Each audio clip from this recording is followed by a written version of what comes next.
It's Brian Preston, the Money Guy. All right, we've got one from Metalunar. He or she, I guess I don't know if that's... Metalunar. So they asked, hi, my question is, I am 45 and I have $500K in a 401k. It is 100% in an S&P index fund. Should I be diversifying this better into bonds, perhaps? Or about what percentage should I allocate it? So, Metalunar, obviously one of the things that we can't do is we can't give specific investment advice. If you were to, I had a guy this morning, the guy that I work out with, says, hey, tell me about your typical portfolio.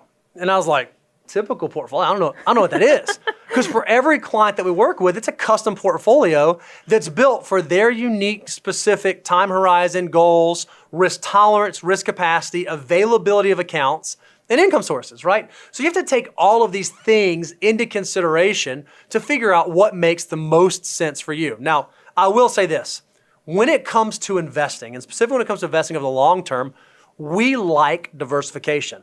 Now, you said that you got all $500,000 in the S&P 500. S&P 500, for those of you that don't know, is just the 500 largest companies here in the United States. And for those of you that have been living under a rock or maybe you're new to investing, it's been like one of the best performing asset classes pretty much since the Great Recession. It's done really well. And so one of the things people ask is, hey, if it's done so well and it keeps doing well and it keeps, being the top performer, why would we not just put all of our money in the S&P 500? And the answer is because, the past is not a predictor of future performance. It may continue to be the top performer, but we just don't know, right? And so we think that one of the things that often derails investors on their financial journey, and this has been proven in study over study, is folks making a bad decision when things get scary. And when things get scary, we're talking about like 2008, fourth quarter 2018, middle of COVID, because you have these wild undulations. So we think one of the best ways to mitigate risk inside of a portfolio is to have a portfolio of diversified assets across a number of different asset classes. So you can have U.S. large cap, but we also like U.S. small cap, and we like international, and we like fixed income, and we like real estate, and we like a number of different asset classes. And what you can do is if you're able to diversify well enough, you get to kind of control where you sit on the risk spectrum so that your goal can be when the markets are up, when the markets are making money, we want to make a majority of that upside. But when the markets are losing money, when there's volatility, we don't want to be on that wild ride anymore because we work so hard to get to the 500,000 or so hard to get to the million. We don't want to see it come back down. Well, one of the best ways you can mitigate that risk is through diversification. Now, you said you have $500,000 in your 401k. I don't know what you have going on outside of that. But I do know one of the things we often say is when you start your journey, we love low-cost index funds. S&P would be that.